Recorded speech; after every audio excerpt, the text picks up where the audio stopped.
today's vlog, ako'y magre-react lang dun sa video na napapanood natin online sa social media, Facebook, YouTube, tungkol dyan sa taong si Epipanyo Labrador ba yun? Yung mukhang aso, okay? Ito ay hindi para sabihan kayo na magalit sapagkat kagalit naman talaga. At kapag napanood mo yon, kung ikaw ay isang kaanib sa Iglesia ni Cristo, ay talagang mag-uumapaw yung iyong galit sa tao na yan sapagkat nilalapastangan niya po ang Iglesia, lalo na po ang ating iginagalang na pamamahala. So ang masasabi ko po tungkol sa bagay na yan, hindi para kay Epipanyo Labrador, kundi para po sa lahat ng mga kapatid na makakapanood po nito, itong vlog na to, na wag nating isi-share yung kanyang ginawang pagmumura sa Iglesia at sa pamamahala. Ano po? Bakit hindi natin dapat i-share? Kasi, tinan nyo to mga kapatid, sana maintindihan nyo itong sasabihin ko. Habang isinishare nyo kasi, kinukuha nyo pa, kinakapture nyo yung video, ipinopost nyo sa timeline nyo, sa vlog nyo, yung pagmumura kasama sa mga ipinopost nyo. Di ba sabi nyo, kayo na rin nagsabi na napakasakit pakinggan, napaka walang kwenta naman pakinggan at nakakagalit-galit naman talaga. Talagang sasama talaga ang loob mo pagka napapanood mo yung mga sinasabi ng tao na yan. So, bakit mo pa isi-share? Okay? Bakit mo pa i-capture yung video at ipopost mo sa timeline mo, isi-share mo, mapapanood pa ng ibang tao yan? Okay?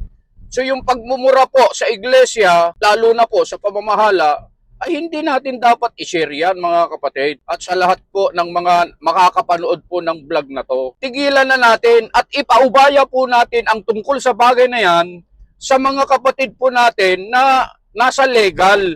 So gagawan po ng hakbang yan, kaya lang sa maayos na paraan. Hindi po yung sinasabi natin sa Facebook kung ano-ano. Okay, hindi po mga kapatid, hindi po nakakatulong. Hindi po nakakatulong. So ang pinakamabuting gawin po natin mga kapatid, sana po ay mapanood nyo po ang video ito at i-share nyo po sa mga kapatid, lalo na sa mga kapatid, na tigilan na po natin ng pag-share, pag-capture ng video ng tungkol kay Epipanyo Labrador kasi hindi po nakakatulong yun, hindi nakakatulong. Sa halip, hayaan natin at ipaubaya natin sa pamamahala sapagkat alam ng pamamahala ang kanilang ginagawa tungkol sa bagay na yan. Meron tayong legal, meron tayong napakarami nating mga kapatid na abogado sa Iglesia.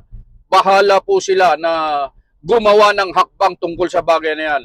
At higit sa lahat, ipaubaya natin sa ating Panginoon Diyos sapagkat hindi natutulog ang ating Panginoon Diyos. Siya ang gagawa ng paraan. Siya ang magbibigay ng katarungan, okay, sa buong iglesia na kanyang minura, lalong-lalo na po ang ating iginagalang at minamahal na pamamahala sa iglesia. Kaya mga mahal na kapatid, tigilan na po ninyo ang pag-share. Pinag-uusapan ang tungkol sa tao na yan, lalo na ikinakalat nyo po sa social media sapagkat lalo lang pong nalalapastangan po ang iglesia at ang pamamahala kapag ikinalat po natin yung mga video tungkol dun sa pagsasalita ng tao na yan, pagmumura niya po sa iglesia at sa namamahala. So yun lang po ang sa akin mga kapatid, ang sa amin po yun bilang may tungkulin sa loob ng iglesia. Sana po ay ma-share nyo po ito sa lahat na ng kapatid na talagang galit na galit kay Epipanyo Labrador sapagkat kagalit-galit naman talaga. I-share nyo po ito. Maraming salamat po at yun lang ang aming masasabi.